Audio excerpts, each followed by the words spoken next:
on this all-important day when teams cannot afford to lose. Those who lose will. Well, it's a very tall lineup, lalo na yung Akari, kilala din talaga sila for their height.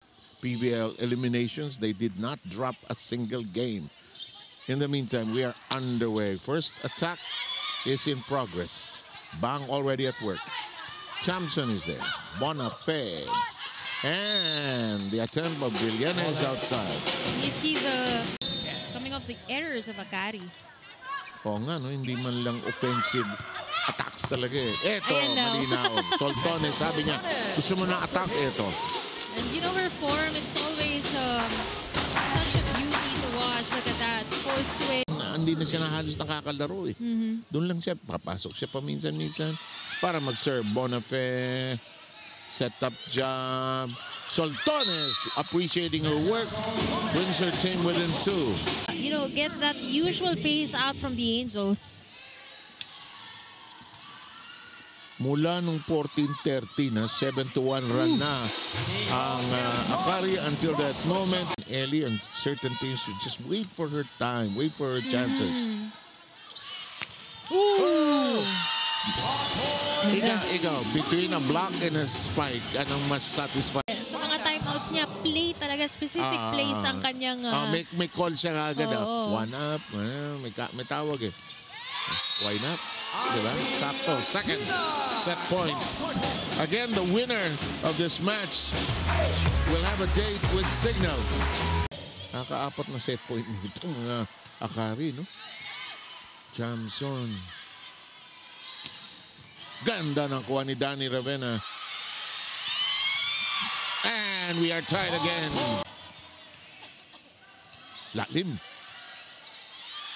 Soltones shoots, and it's a big pickup by Tempiatura downstairs. This is problematic, but they get to it. They will heave it over. Ganyan pag magre-return ka mataas para may chance ka mag-recover. Soyud! Soyud! Grabe, I haven't seen Ellie Soyud as alert as that one. Kasi Mai Supontillas, you know, she has some tricks up on her sleeves, pero... Second set point opportunity. Laksina. Uh-oh. Nearly lapsed there. Down the middle we go with Domingo. Up in the air. Kept alive. They toss it to the back row. Chance to attack. Soyud reaches where the crowd beginning to get into this, and that is cleanly hit. We're tied at 29. Laksina making something out of that. She wasn't in the best position. Sino yung makascore ng 30, but less on the fly in volleyball. Here we go. Pablo. Laksina. Oh, Madrigal.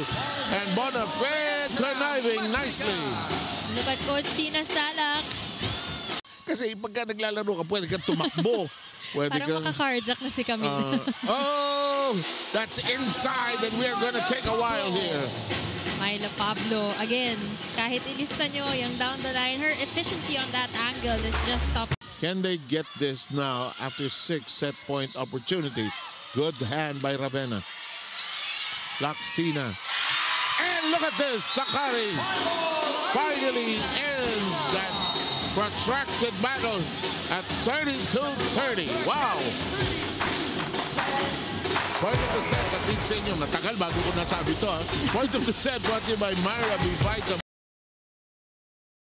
Alas responsibilities. By the way, we are in the second set and proceeding here. Again, tama si Mela Tunay. The winner here moves into the next round. Farm Fresh and Cherry Tigo already did the job last Saturday. Soyud uncorks. Pablo accepting. Runner nakaroon. Here comes Madrigal. Bonafé, just be confident. Tina Salak said. Soltones. Chamson. Laksina steady. Soyud wants to win it. Si Soyud hindi ayaw na mahabang kwentuhan eh.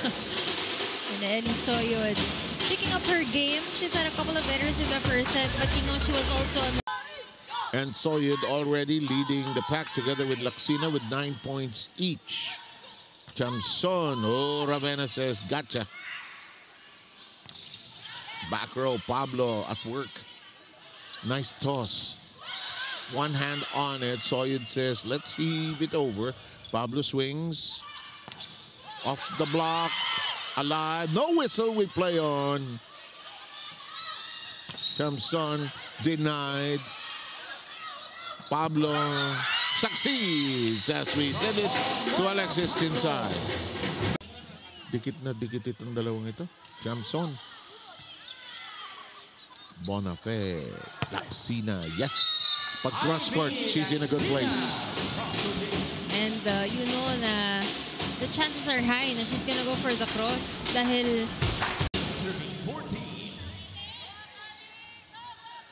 There's Madrigal. Pineda accepting. That's blocked. Nowhere to go.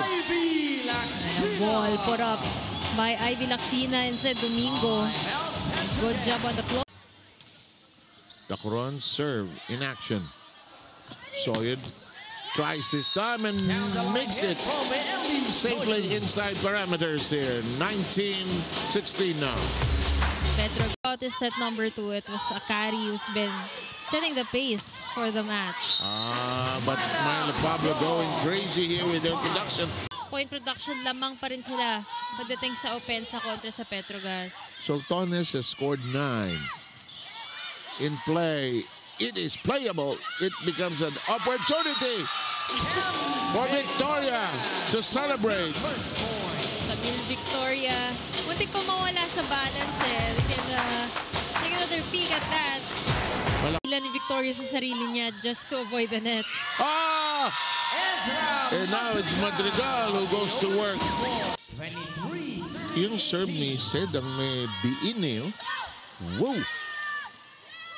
One-handed pickup. Victoria got to it. Sultanes blocked.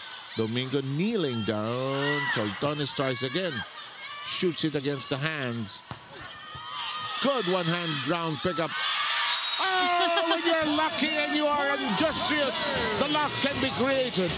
Well, they did mention the height advantage of Akari. At sa mga ganitong panahon, talagang mapapakinabangan nila yan. Even if this is the score. Mabuti pang tapusin mo na agad eh. Lamang ka na ng dalawa. Eto na. Katok-katok sa pintuan itong Musa.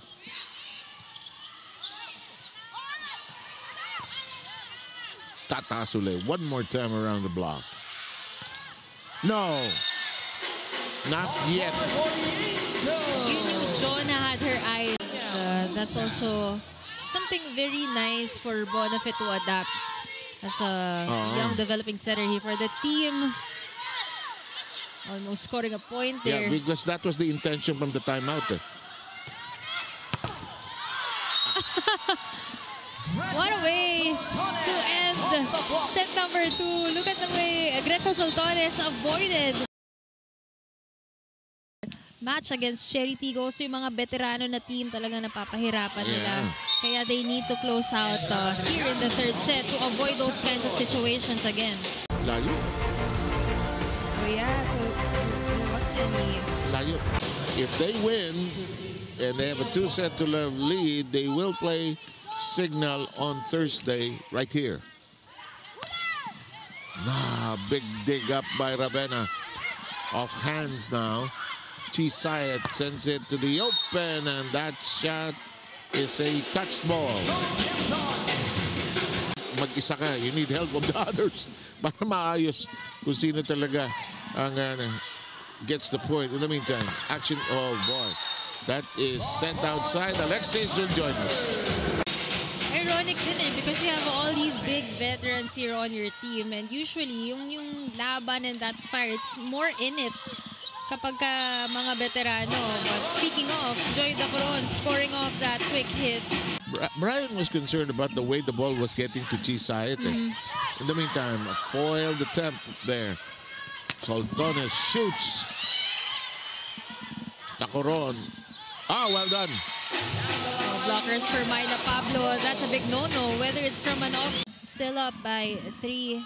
Like you mentioned earlier, they took control of the second set. The entire set, they were the ones setting the pace. And it's still the same story here Oh, in the Johnson. third set. Oh, sa beach volleyball, puro buhangin doon sa likod na yun. Diba? Aha! By the Angels. Soyud. Adolfo kicking high. The drop. Soyud gets to it. Soltones, and they are foiled. Down now by 2.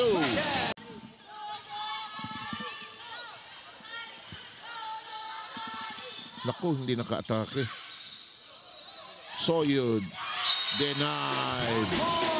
Go Tiangzon and Joy Dacron taking over. Third set. That's hit out. Soltones slams it against the block.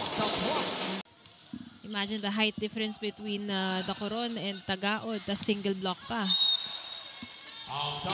That does not work, and it's outside.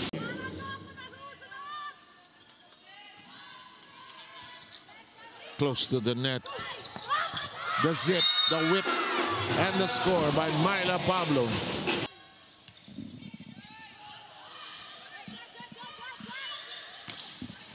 Ooh, off the hands. Alam mo, ang movement ng players, it's not just because of the sweldo eh. Also sometimes the team composition, kung saan nila nakikita yung sarili nila na mas mag-grow pa. Alam mo, ang downside kasi ng volleyball compared to basketball, it is match point.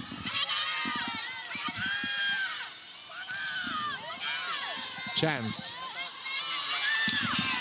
Soltones got it in the corner.